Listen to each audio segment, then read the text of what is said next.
सामान्य विज्ञान इयत्ता 6वी. नैसर्गिक संसाधने, हवा, पाणी आणि जमीन या पाठाचा आज आपल्याला स्वाध्याय सोडवायचा आहे. रिकाम्या जागी योग्य शब्द भरा. अ. ओझोन वायूचा थर सूर्यापासून पृथ्वीवर येणारी, या ठिकाणी रिकामी जागा आहे, किरणे शोषून घेतो. ओझोन वायूचा थर सूर्यापासून पृथ्वीवर येणारी अतिनील किरणे शोषून घेतो. आ. पृथ्वीवर गोड्या पाण्याचा एकूण, रिकामी जागा, टक्के साठा उपलब्ध आहे. उत्तर. पृथ्वीवर गोड्या पाण्याचा एकूण 0.3% साठा उपलब्ध आहे. ई. मृदेमध्ये अजैविक व जैविक घटकांचे अस्तित्व असते. या ठिकाणी 2 रिकाम्या जागा आहेत, तेथे अजैविक व जैविक अशा पद्धतीने आपल्याला उत्तर लिहायचं आहे. असे का म्हणतात? अ. ओझोन थर पृथ्वीचे संरक्षक कवच आहे. तर उत्तर आहे ओझोन वायूचा थर सूर्यापासून येणाऱ्या हानिकारक अतिनील किरणांना शोषून घेतो. त्यामुळे हे अतिनील किरण पृथ्वीच्या पृष्ठभागापर्यंत पोहोचू शकत नाही. पृथ्वीच्या सर्व सजीवांचे त्यामुळे संरक्षण होते. म्हणून ओझोन थर पृथ्वीचे संरक्षक कवच आहे असे म्हणतात. पुढचा प्रश्न आहे, पाणी हे जीवन आहे असे का म्हणतात? याचं उत्तर आहे, सर्व सजीव जगण्यासाठी पाण्यावर अवलंबून असतात. वनस्पतीतील रसद्रव्य आणि प्राण्यांचे रक्त यातही पाण्याचे प्रमाण अधिक असते. पाण्याशिवाय सजीव जगू शकणार नाहीत, म्हणून पाण्याला जीवन असे म्हणतात. पुढचा प्रश्न, समुद्राचे पाणी पिण्यायोग्य नसेल तरी उपयुक्त आहे असे का म्हणतात? या प्रश्नाचे उत्तर आहे, समुद्राच्या पाण्यात अनेक प्रकारचे जलचर असतात. यापैकी काहींचा अन्न म्हणून वापर होतो. मासेमारी करणाऱ्या लोकांचे समुद्र हे उपजीविकेचे साधन आहे. समुद्राच्या पाण्यापासून मीठ, आयोडीन व इतर काही खनिजेही मिळवली जातात. समुद्रातील पाण्याच्या बाष्पीभवनामुळे पाऊस पडतो. या सर्व कारणांमुळे असे म्हणतात की समुद्राचे पाणी पिण्यायोग्य नसले तरी उपयुक्त आहे. प्रश्न तिसरा, काय होईल ते सांगा. अ. मृदेतील सूक्ष्मजीव नष्ट झाले. या प्रश्नाचं उत्तर आहे, सूक्ष्मजीव मृत प्राणी व वनस्पती यांच्या अवशेषांचे विघटन करतात. काही सूक्ष्मजीवांमुळे खडकांचा अपक्षय होतो. जर मृदेतील सारे सूक्ष्मजीव नष्ट झाले तर विघटन आणि अपक्षय या दोन्ही प्रक्रिया थांबतील. कुथित मृदा तयार होणार नाही. विघटन न झाल्याने सगळीकडे कचऱ्याचे ढीग वाढतील. मृदेची गुणवत्ता खराब होईल.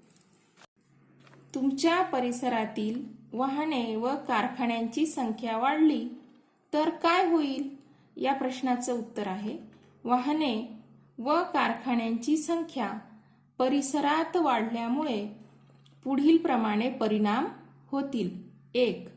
वाहनांतील इंधनाच्या ज्वलनामुळे हवेत अनेक घटक सोडले जातात.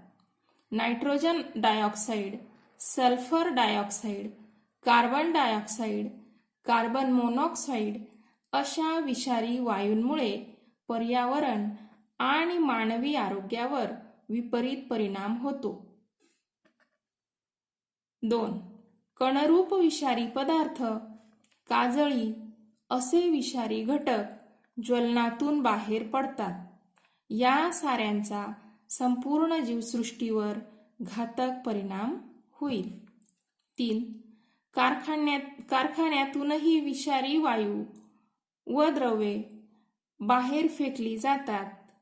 परिसरातील जलावरण आणि वातावरण यामुळे प्रदूषित होते. पुढचा प्रश्न आहे पिण्याच्या पाण्याचा संपूर्ण साठा संपला. तर पिण्याच्या पाण्याचा संपूर्ण साठा संपला तर काय होईल? या प्रश्नाचं उत्तर आहे पिण्याच्या पाण्याचा संपूर्ण साठा संपला तर कोणताही सजीव जगू शकणार नाही. सर्व वनस्पती व प्राणी पाण्याअभावी मरून जातील. प्रश्न 4. सांगा मी कोणाशी जोडी लावू? अ आणि ब असे 2 गट या ठिकाणी दिलेले आहेत. तर उत्तर आहे पहिला कार्बन डायऑक्साईड.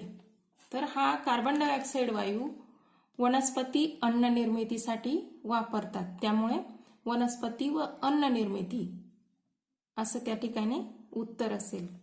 दुसरा ऑक्सिजन. ऑक्सिजन हा वायू ज्वलनासाठी उपयोगात येतो. त्यामुळे ऑक्सिजनची जोडी आहे ज्वलन. तिसरा बाष्प. बाष्प हवेत वरती जाते आणि त्याचे ढग बनतात आणि पाऊस पडतो. त्यामुळे बाष्पची जोडी आहे पाऊस. चौथा आहे सूक्ष्मजीव. सूक्ष्मजीव हे मृदेची निर्मिती करण्यासाठी मदत करत असतात. त्यामुळे सूक्ष्मजीव या शब्दाची जोडी आहे मृदेची निर्मिती. नावे लिहा. तर या ठिकाणी नावे लिहा. जीवावरणाचे भाग. जीवावरणाचे काय काय घटक असतात किंवा काय भाग असतात? तर वनस्पती व प्राणी. मृदेचे जैविक घटक. मृदेमध्ये असणारे जैविक घटक कोणते? सूक्ष्मजीव, कीटक, उंदीर, घुशी. जीवाश्म इंधन. पेट्रोल, डिझेल, रॉकेल हे जीवाश्म इंधन आहेत. हवेतील निष्क्रिय वायू. तर हवेमध्ये काही निष्क्रिय वायू असतात. ते कोणते? अर्गॉन, हेलियम, निऑन, क्रिप्टॉन, झेनॉन. ओझोनच्या थरास घातक असणारे वायू. तर ओझोनच्या थराला घातक असे वायू कोणकोणते? तर क्लोरोफ्लोरोकार्बन्स व कार्बन टेट्राक्लोराइड हे ओझोनच्या थरास घातक असणारे वायू आहेत. प्रश्न 6. खालील विधाने चूक की बरोबर ते सांगा. जमीन आणि मृदा ही एकच असते. तर जमीन आणि मृदा ही एकच असते का? नाही. तर या प्रश्नाचं उत्तर चूक असं लिहायचं आहे. पुढचा आहे मृदेचा 25 सेमी जाडीचा थर तयार होण्यास सुमारे 1000 वर्ष लागतात. तर मृदेचा 25 सेमी नसून तो 2.5 सेमी असं या ठिकाणी पाहिजे होतं आणि त्यामुळे हा प्रश्न चुकीचा आहे किंवा हे विधान चुकीचं आहे. रेडॉनचा वापर जाहिरातींसाठीच्या दिव्यात करतात. हे विधान सुद्धा चुकलेलं आहे. पुढचा प्रश्न आहे खालील प्रश्नांची उत्तरे तुमच्या शब्दात लिहा. प्रश्न मृदेची निर्मिती कशी होते हे आकृती काढून स्पष्ट करा. तर मृदेची निर्मिती कशी होते हे आपण पाठ शिकताना पाहिलेलंच आहे. तर त्याची आकृती पाहूया आपण. मृदेच्या थराची निर्मिती, नैसर्गिक बदल, त्यानंतर उष्णता, थंडी, वारा आणि पाऊस या घटकांचा खडकांवर परिणाम होत असतो आणि त्यामुळे खडकास भेगा पडतात. किंवा सूक्ष्मजीव वनस्पतींची मुळे आणि कृदंत प्राणी, उंदीर, घुशी यांसारखे. यामुळे सुद्धा खडकांना भेगा पडतात आणि मग त्यामुळे खडकांचे अपक्षय होते आणि त्यामुळे मृदेच्या थराची निर्मिती होते. प्रश्न 7चा आ आहे, पृथ्वीवर सुमारे 71% भूभाग पाण्याने व्यापलेला असून देखील पाण्याची कमतरता का भासते? पृथ्वीचा सुमारे 71% भूभाग पाण्याने व्यापलेला असला तरी त्यापैकी 97% पाणी खारट म्हणजे समुद्रजल असते. पिण्यासाठी किंवा शेतीसाठी व दैनंदिन वापरासाठी हे पाणी उपयुक्त नाही. तसेच लोकसंख्या वाढीमुळे पाण्याची गरजही वाढली आहे. जागतिक तापमान वाढीमुळे दुष्काळी परिस्थिती निर्माण झाली आहे. या सर्व कारणांमुळे पाण्याची कमतरता भासते. ई, हवेतील विविध घटक कोणते? त्यांचे उपयोग लिहा. उत्तर आहे हवेतील विविध घटक. 1. Nitrogen, oxygen, carbon dioxide, nitrogen dioxide, sulphur dioxide हे वायू. आर्गॉन, हेलियम, निऑन, क्रिप्टॉन आणि झेनॉन हे निष्क्रिय वायू. आणि तिसरा घटक आहे बाष्प, धूर, धुके, धुरके. तर असे सगळे घटक हे हवेमध्ये असणारे घटक आहेत.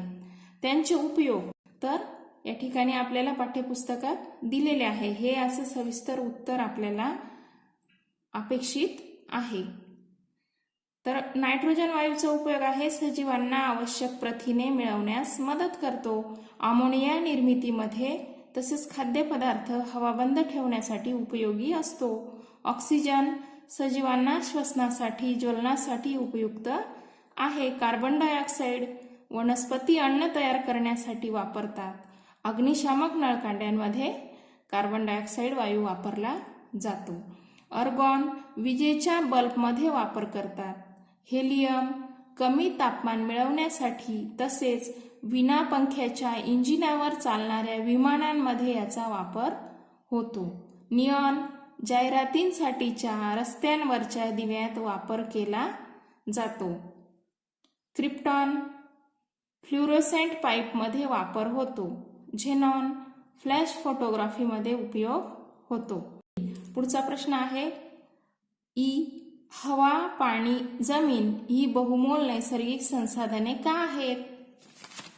तर त्याचे उत्तर आहे हवा, पाणी व जमीन यांकडून पृथ्वीवरील सजीव जिवंत राहण्यासाठी विविध घटक मिळवतात.